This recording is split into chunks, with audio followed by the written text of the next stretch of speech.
I hadn't intended to stay past the weekend, but there was something in the way David looked at me, a silent question in the air of their Upper East Side brownstone, that made me hesitate. At first, I told myself it was nothing, just my daughter Clara's boundless energy, or maybe it was David's quiet, watchful nature that intrigued me. Yet, there was an undeniable pull, a subtle current that grew stronger with each passing day. David was attentive in ways Clara had never been. He noticed when my thoughts drifted, his eyes lingering for a beat too long. We'd find ourselves exchanging glances across the breakfast table, or catching each other's reflections in the polished surfaces of their modern kitchen. Clara, my only daughter, always seemed to be somewhere else, lost in the whirlwind of her demanding career, her life a constant rush of meetings and deadlines. I couldn't help but wonder if she saw the undercurrent swirling just beneath the surface, or if she simply trusted her husband and her mother too implicitly to suspect anything. It was a crisp autumn evening when a last-minute call pulled Clara away, leaving David and me alone at the dining table overlooking Central Park. The city lights twinkled outside the window. She was barely out the door before David turned to me, a warmth in his eyes I hadn't felt in years. In that brief, silent exchange, the line between family and something unspoken blurred ever so slightly. I told myself it would end there, that whatever pull existed was harmless, a figment of my imagination. But that single moment, that look, shifted everything in ways I couldn't have predicted. The air was sharp as I stepped off the Metro North at Grand Central, pulling my wool coat tighter. It had been almost a year since I'd last seen Clara and David in person, a lifetime since my last stay in their city apartment. Clara, my fiercely independent child, had built a life with David that seemed complete without me, and I respected that. But lately, her calls had become more frequent, her voice laced with a weariness I hadn't heard before. "Just come stay with us for a while, Mom," she'd said, a hint of something else in her tone. When David met me at the station, I saw a change in him too. He looked older, as if the past year had added an invisible weight to his shoulders. I attributed it to the pressure of his work as an architect, the endless deadlines and demanding clients. His greeting was warm, but reserved, the polite distance I'd come to expect from him. Yet, there was a flicker of something else when he looked at me, a subtle intensity I couldn't quite place. "You look wonderful, Eleanor," he said, taking my suitcase. "Flatterer," I replied, feeling a blush rise to my cheeks. The taxi ride uptown was quiet, the conversation light. I could feel David glancing my way from time to time, as if about to say something, but then holding back. When we arrived at their apartment, Clara was already on a conference call, waving distractedly before disappearing into her home office. I knew her consulting work kept her busy, but I hadn't expected her to vanish the moment I arrived. David chuckled, catching my expression. "That's Clara these days, always on a call, always busy." I gave him a knowing smile. "She takes after her father that way. Once she's focused, she's lost to the world." David's eyes softened, and for a moment it felt like we shared a quiet understanding, an acknowledgement of the sometimes lonely lives we led, tethered to those so often preoccupied. As he showed me to the guest room overlooking the city skyline, I felt that slight undercurrent again, a pull of attention. I tried to dismiss it. The days settled into a routine that was comforting in its simplicity. Clara and David would leave for work early, and I spent my mornings exploring the city, visiting museums, and wandering through Central Park. In the evenings, Clara was often exhausted and would excuse herself early, leaving David and me to linger at the dining table, sharing a bottle of wine and conversation. There was an ease to our talks, a comfort I hadn't anticipated. David was insightful, even funny, a side of him I hadn't known before. He spoke thoughtfully about his work, about the beauty of the buildings he designed, about the satisfaction of bringing complex visions to life. I found myself drawn to his mind, the way he approached problems with such care and precision. Sometimes, as we talked, he'd look at me with a warmth that felt intimate. I'd catch myself leaning in, as if waiting for more. One evening, as the city lights twinkled and cast long shadows across the living room, he lingered in the doorway, watching me as I arranged flowers. There was a stillness in his gaze, a quiet intensity that thickened the air. "Eleanor," he said, his voice barely above a whisper, "thank you for being here. I didn't realize how much I missed having someone to talk to." I set down the vase, looking up at him. His words hung between us, heavy with something unsaid, something I couldn't quite name. "David," I managed, feeling my cheeks warm, "I'm happy to be here." Just then, Clara entered, her usual flurry of energy breaking the moment. I turned back to the flowers. hoping she hadn't noticed the way David and I had been standing, so close. As the week progressed, the connection between us deepened. We shared quiet mornings over coffee when Clara was still asleep, exchanging glances over the rims of our mugs, letting silence fill in the spaces between words. There was an unspoken understanding, a gentleness in David's eyes that both comforted and unsettled me. I hadn't felt this way in years, this quiet thrill at simply being seen. One morning, after Clara had left for work, I found David alone on the terrace, tending to the potted plants. He looked up as I approached, wiping his hands on his jeans, a sheepish smile on his face. "Didn't think you'd be up this early," he said, glancing at the city skyline. "Couldn't sleep," I replied, folding my arms against the morning chill. We stood there in silence, watching the city wake up, the quiet stretching between us. A comfortable kind of quiet that felt as though we'd been sharing these moments for years. Then, without thinking, I reached out, brushing a stray leaf from his shoulder. My hand lingered a beat too long, and when I looked up, his eyes met mine, steady, searching. "Eleanor," he began, but the words caught in his throat. I quickly pulled my hand back, clearing my throat. "I should go make breakfast. Clara will be up soon." "Yes," he said, his voice strained. "That's probably best." That evening, I sat across from Clara, who looked exhausted, her eyes barely lifting from her plate. She and David exchanged only a handful of words, and the silence between them was becoming more and more pronounced. I wanted to ask if everything was all right, if she was happy, but I held my tongue, not wanting to pry. Later, when Clara retreated to bed early, David and I found ourselves alone once again. This time, there was no avoiding the pull between us, no excusing it as mere coincidence. As we sat in the quiet, the faint hum of the city filtering through the windows, I felt as though we were suspended in a moment outside of time, a moment that didn't belong in either of our lives. "I sometimes wonder," he began, looking down at his wine glass, "if this is all there is, if we're just meant to go through the motions day in and day out and pretend it's enough." I looked at him, my heart aching. "David, you're young, you still have so much ahead of you. Things can change." He shook his head, his gaze distant. "I don't know, Eleanor. Sometimes I think I made all the wrong choices, that I missed something." His eyes met mine, filled with a vulnerability that made me feel both honored and terrified. I wanted to reach out, to offer him some comfort, but I knew that anything I did now would only make things worse. So I sat there, keeping my hands folded in my lap, feeling the weight of his sadness settle over me. "I should go to bed," I finally whispered, feeling my throat tighten. "Yes, of course." His voice was barely audible. As I stood up, I felt his eyes follow me, lingering in a way that left a strange warmth behind. The days blurred together, each one drawing us closer in small, subtle ways that seemed insignificant on their own but added up to something undeniable. I found myself drawn to him, his quiet strength, his kindness, and yes, his loneliness. It mirrored something in me, something I'd buried long ago. Yet, each time Clara entered the room, the spell would break. I'd catch myself forcing my feelings back into the shadows, reminding myself of the boundaries I was meant to respect. But the more I tried to push it away, the stronger the pull became, until I found myself wondering just how far I was willing to go. One evening, after Clara had left the table to take yet another late call, David's hand brushed against mine as he reached for his water glass. It was a small gesture, barely noticeable, but it sent a shiver through me that I couldn't ignore. Our eyes met across the table, and in that moment, I knew that whatever was happening between us was no longer just in my mind. The next few days passed in an uneasy rhythm, an unspoken dance that David and I seemed to have fallen into. We'd share a glance over coffee, our eyes meeting in a way that seemed to acknowledge something more, something fragile and delicate that we both sensed but dared not name. I kept telling myself it was harmless, a fleeting feeling that would pass, that the lines between us were still intact. But with each passing day, I found myself drawn deeper into the quiet moments we shared, the way he listened to me, the way he seemed to understand. One afternoon, as I was folding laundry in the guest room, David appeared in the doorway, his sleeves rolled up, looking more relaxed than I'd seen him in a long time. "Need a hand?" he asked, stepping into the room. I shook my head, smiling. "I've been folding clothes for decades. I think I've got it down by now." He chuckled, leaning against the doorframe. "It's not about the clothes, Eleanor. Sometimes it's just nice to have company."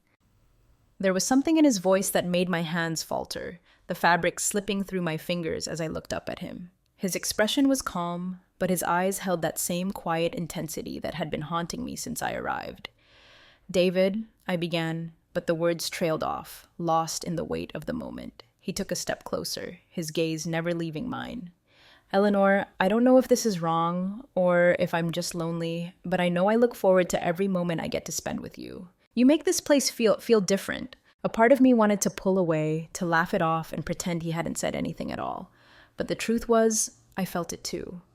The apartment did feel different with him around, warmer somehow, less lonely. I could sense that he was holding something back, some deeper feeling that he was afraid to let slip, and I knew that if I acknowledged it, everything would change. I took a breath, choosing my words carefully. David, I think we're both just lost in our own ways. Maybe it's easy to feel this way when you're missing something important. Maybe, he murmured, his voice barely above a whisper, but it doesn't make it any less real. Just then, Clara's voice called out from downstairs, breaking the spell. David stepped back, running a hand through his hair as he composed himself. I forced a smile, folding the shirt in my hands with trembling fingers, willing my heart to slow down. When Clara appeared in the doorway, she looked between us, her eyes narrowing slightly. Did I interrupt something? David shook his head quickly, flashing her a reassuring smile. Just helping your mom with the laundry? Clara's gaze lingered on us for a moment before she shrugged, oblivious to the tension that simmered just beneath the surface. Well, dinner's almost ready. I thought you'd both like to know. As she turned to leave, I let out a breath I hadn't realized I was holding, exchanging a quick, almost apologetic glance with David. Whatever was happening between us, it was getting harder to hide, harder to deny. The next morning, Clara left early for a business trip to Chicago, a trip that would take her out of town for the night. She'd been preparing for it for weeks, her excitement barely contained as she packed her bags, chattering about the clients she'd be meeting and the presentations she'd be giving. She barely noticed me or David as she kissed us both goodbye, disappearing out the door without a second thought. For the first time since I arrived, David and I were truly alone. The apartment felt different, quieter, as though it were holding its breath along with me. I spent the day busying myself with small tasks, dusting shelves, organizing drawers, anything to keep my hands occupied and my mind clear. But by the time evening fell, the tension had become impossible to ignore. David suggested we have a simple dinner on the terrace, a modest spread of cheese, olives, and a bottle of Italian wine he'd been saving for a special occasion. The air was cool, the city sky turning soft shades of lavender as the sun dipped below the horizon. There was a stillness to the moment, a sense that the world had narrowed to just the two of us, seated across from each other in the fading light. As we sipped our wine, our conversation deepened, touching on memories, regrets, and dreams we'd both put aside. I found myself talking about things I hadn't shared with anyone in years, confiding in him with a sense of ease I'd never expected. "Do you ever wonder," I asked, swirling my glass, "if there was something you were meant to do, someone you were meant to be, and somehow you missed it?" He nodded slowly, his gaze thoughtful. "All the time. I think about the choices I've made, the paths I could have taken, and I wonder if I'd be a different person, if I'd be happier." I looked at him, the sadness in his eyes mirroring my own. I think we all have those thoughts, those quiet regrets that linger, but maybe it's never too late to find something more. He held my gaze, his hand reaching across the small table, resting gently over mine.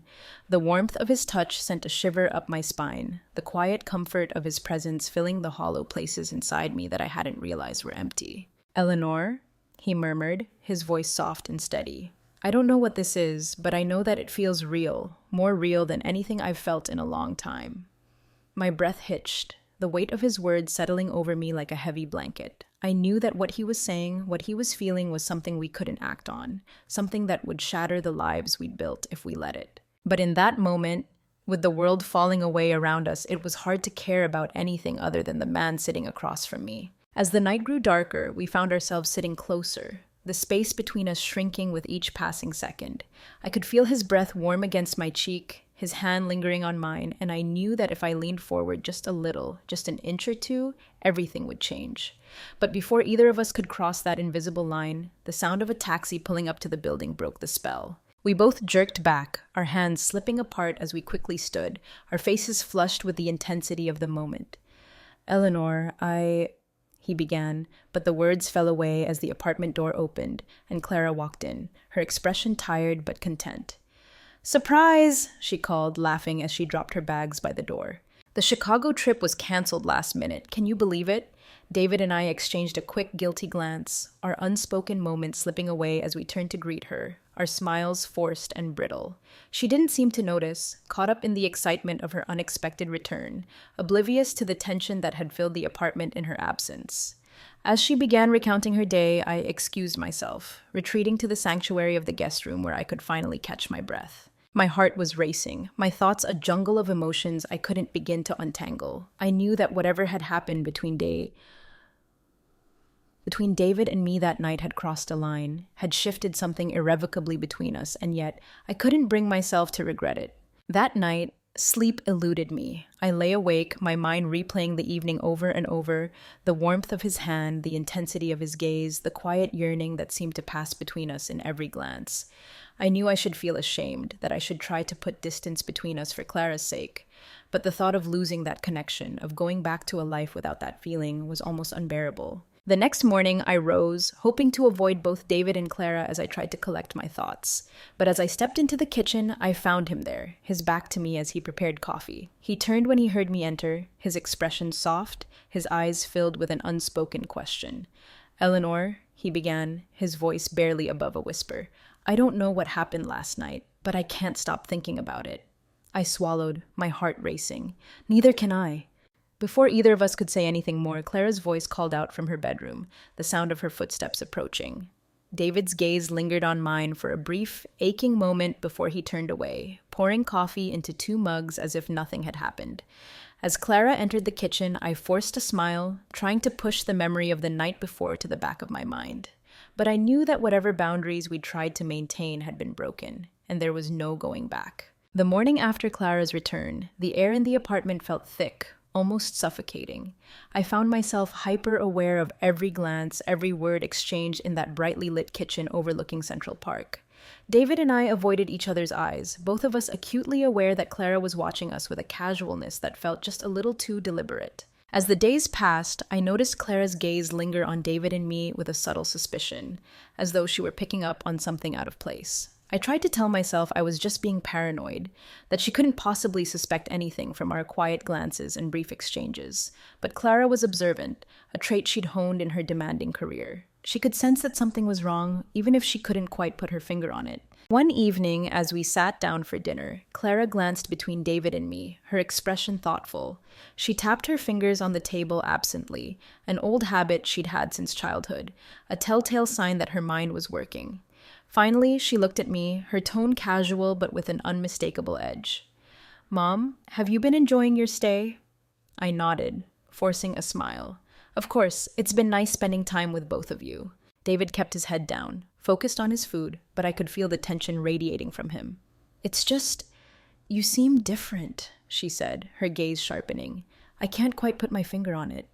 I felt my pulse quicken, but I forced myself to maintain composure. "Different? How so?" She shrugged, her eyes narrowing slightly.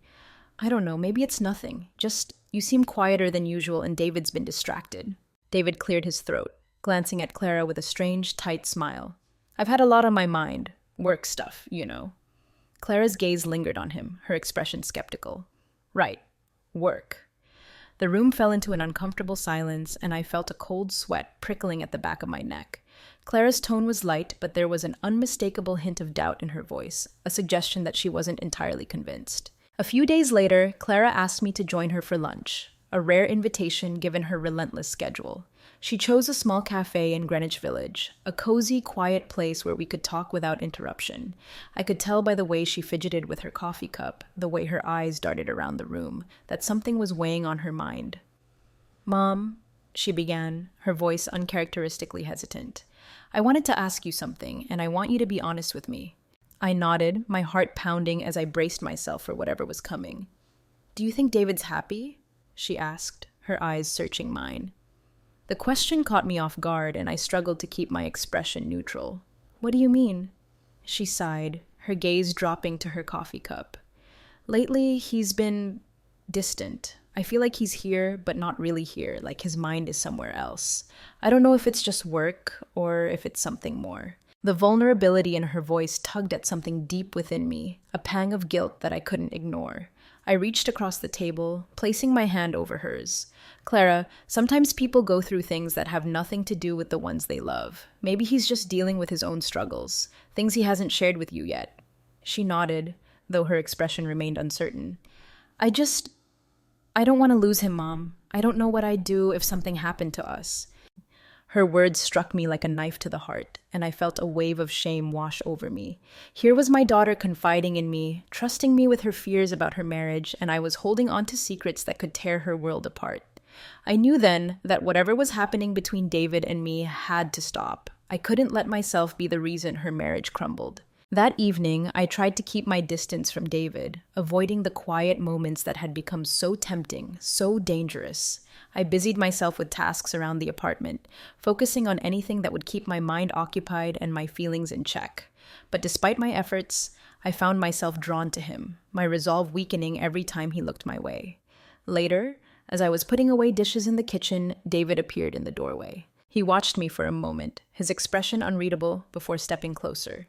"Eleanor," he murmured, his voice barely above a whisper, "we need to talk." I shook my head, avoiding his gaze.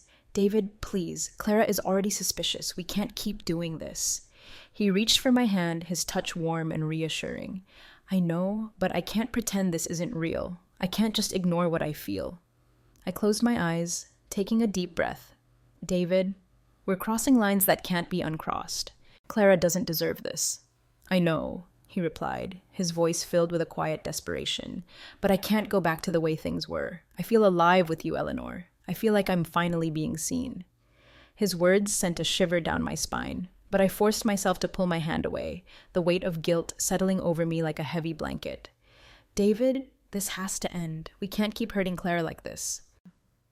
Before he could respond, the sound of footsteps echoed down the hallway, and Clara appeared in the doorway, her eyes narrowing as she looked between us. "Am I interrupting something?" she asked, her voice laced with suspicion. David quickly stepped back, his expression carefully neutral. "No, we were just talking." Clara's gaze lingered on us for a moment before she shrugged, her expression unreadable. "Well, I'm going to bed. Don't stay up too late." As she walked away, I felt a wave of relief mixed with a deep, gnawing sense of guilt. I knew that Clara was watching us, that she was beginning to sense the tension that had built between David and me, and I knew that if we didn't put a stop to it soon, everything we tried to keep hidden would come crashing down. Over the next few days, Clara's suspicions grew more apparent. She began watching us more closely, her gaze lingering on me whenever David and I were in the same room. Her questions became more pointed, her tone sharper, as though she were testing the boundaries, trying to uncover the truth that she sensed was hiding just beneath the surface. One evening, as we sat down for dinner, Clara turned to me, her expression unreadable. "Mom," she began, her voice deceptively casual. "Have you ever felt like there was something missing in your life?" The question caught me off guard, and I struggled to keep my expression neutral. "I suppose everyone feels that way sometimes." She nodded, her gaze unwavering. "I just wonder if you're happy, if you feel fulfilled." I forced a smile, the weight of her question pressing down on me. "I've had a good life, Clara. I'm grateful for everything I have." She didn't respond, her eyes narrowing slightly as she studied me. It felt as though she were looking right through me, as though she could see every thought, every feeling I was trying so hard to hide. The conversation shifted after that, but the tension lingered, a heavy silence that hung over us like a storm cloud. I knew that Clara's suspicions were growing stronger, that she was beginning to piece together the fragments of the truth, and I knew that if I didn't put a stop to things with David, the fragile balance we'd been clinging to would shatter beyond repair. That night, I lay awake, my mind racing with guilt and fear. I knew that my feelings for David were wrong, that they were tearing apart the life I'd built, the relationship I cherished with my daughter. And yet, the thought of letting him go, of returning to a life without the warmth and connection he brought, felt almost unbearable. In the early hours of the morning, I made a decision. I would leave. I would pack my bags and go back home, away from the temptation, away from the pain I was causing. It was the only way to salvage what was left of my relationship with Clara, to preserve whatever fragile piece remained. But as I began to gather my things, a soft knock at my door stopped me in my tracks. I opened the door to find David standing there, his eyes filled with a sadness that mirrored my own. "Eleanor," he whispered, his voice barely audible, "please don't go." I shook my head, fighting back tears. "David, This is the only way. I can't keep hurting Clara like this. He reached for my hand, his touch warm and familiar. But what about us? What about what we feel? I looked at him, my heart breaking. Sometimes we have to let go of the things we want, the things we love, to protect the people we care about. He nodded, his expression filled with a quiet resignation. I understand. As I closed the door, I felt a sense of finality, a bittersweet relief that came with the decision I'd made. I knew that leaving was the only way to protect Clara, to preserve whatever was left of our relationship. But as I lay down to sleep, I couldn't shake the feeling that I was leaving a part of myself behind, a piece of my heart that would never quite belong to me again. In the days that followed, a heavy silence settled over the apartment. I decided to stay a few more days, partly out of guilt and partly because David had asked me to, saying that Clara had been under less stress since I'd arrived. Yet, every moment stretched with unbearable tension. Clara's glances grew sharper, her questions more pointed, and each word felt like a test, a probe to uncover something neither David nor I was ready to confront. One evening, just after dinner, Clara suddenly announced, "Mom, I'd like to have a word with you alone." David and I exchanged a quick, uneasy glance before I nodded, following Clara into the living room. She closed the door behind her, her face carefully neutral. "Is everything all right, dear?" I asked, trying to keep my voice steady. Clara sighed, sitting down on the edge of the couch, her gaze steady. "Mom, I'm not going to tiptoe around this anymore. I know something's been going on. I see the way you look at each other, the way David's changed. It's like there's something between you." The words hit me like a punch to the stomach. I opened my mouth to respond, but the words wouldn't come. She had seen through every feeble attempt we'd made to keep our feelings hidden. "Clara," I began, my voice faltering. Nothing happened." "Nothing happened?" she repeated, her voice rising. "You're telling me nothing is going on between you and my husband?" Her accusation hung in the air, and though I wanted to deny it, the words felt hollow. I knew that Clara, my perceptive daughter, would see through any lie I offered. The truth was plain in my eyes, in the way I hesitated, in the way my hands shook as I clasped them together. "Maybe I misread things," she said quietly, her gaze hard, "but I can't keep pretending that this isn't happening, that I don't feel like an outsider in my own marriage." My heart broke hearing those words, and I reached out to her, but she pulled away, a fierce determination in her eyes. "Please, Mom, I don't need explanations. I just need the truth." I took a breath, my voice barely a whisper. "Clara, I'm so sorry. I didn't mean for this to happen. It's complicated." "Complicated?" She shook her head, her face twisting with disbelief. "You're my mother. He's my husband. It's not supposed to be complicated." The silence between us felt like an abyss, too wide and too deep to cross. "I need some time to think," she said, her voice trembling. "I need to figure out what all of this means for us." She stood, walking toward the door, her steps unsteady. Just before she left, she turned to me, her eyes filled with a mixture of anger and heartbreak. "Mom, I trusted you, and you betrayed me." The door closed behind her, leaving me alone in the silence of the room. The weight of her words crashed down on me, and I sank into the couch, my heart heavy with the knowledge that I had broken something that could never be repaired. Clara left the apartment the next morning, a hasty trip, she explained only briefly, saying she needed space. David and I were left alone, the echoes of our mistakes hanging between us like ghosts. I could barely look at him, the shame and regret clouding every interaction. We moved around the apartment like strangers, the warmth and connection that had once been so alluring now feeling hollow and meaningless. Finally, one evening, David approached me in the quiet of the living room, his expression weary. "Eleanor," he began, his voice heavy. "I'm so sorry. I never wanted this to hurt Clara. I never wanted any of this to hurt you." I looked at him, feeling the weight of everything that had happened pressing down on me. "It's too late for apologies, David. We both knew what we were risking." He nodded, his gaze dropping. "I don't know what to do now. I feel like I've lost everything." I sighed, my voice filled with a sadness that felt bottomless. "Sometimes we make choices we can't take back, David. Choices that change everything." The silence stretched between us, thick with regret. I knew that whatever connection we'd shared had been real, that it had filled a void we'd both been carrying, but that didn't make it right, didn't change the pain we'd caused. "Maybe it's best if I leave," I said finally, the decision solidifying in my mind. "I don't think I can stay here any longer."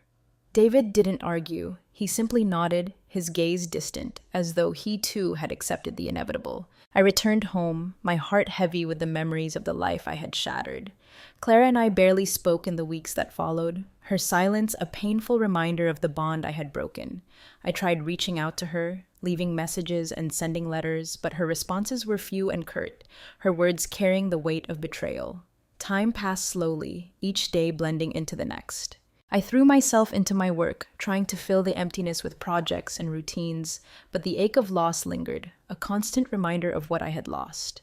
One evening, months after my return, I received a letter from Clara. Her words were brief, filled with the guarded tone I had come to expect, but there was a hint of something softer, a glimmer of the daughter I had once known. "Mom," she wrote, "I don't know if I'll ever understand what happened between you and David, or if I'll ever be able to forgive you fully. But I'm trying. I want to believe that our relationship meant more than one mistake, that it can survive even this. I just need time. Please be patient with me." Her words filled me with a mixture of hope and sorrow. I knew that the road to forgiveness would be long and difficult, that the wounds I had caused would take years to heal. But I was willing to wait, to earn back the trust I had shattered. In the years that followed, Clara and I rebuilt our relationship slowly, piece by fragile piece. We never spoke of what had happened, the betrayal left unmentioned. But there was an understanding between us, a silent acknowledgement of the pain and the healing that had taken place. David and Clara divorced not long after my departure, their marriage unable to survive the strain that our actions had caused. I heard through mutual friends that David moved upstate, seeking a fresh start, a life untouched by the mistakes of the past. As for me, I found a new sense of purpose in my work, dedicating myself to my photography with a passion I hadn't felt in years. I poured my emotions into my art, finding solace in the creative expression that had once been my refuge. Through the years, I learned to forgive myself, to accept the choices I had made and the consequences they had wrought. And though the memories lingered, a quiet ache that would always be part of me, I found peace in the knowledge that I had learned, that I had grown. I had made mistakes, had hurt those I loved, but I had also found the strength to face the truth, to make amends, and to rebuild. The bond between Clara and me would never be the same, but it was something real, something forged through pain and understanding, and in the end, that was enough.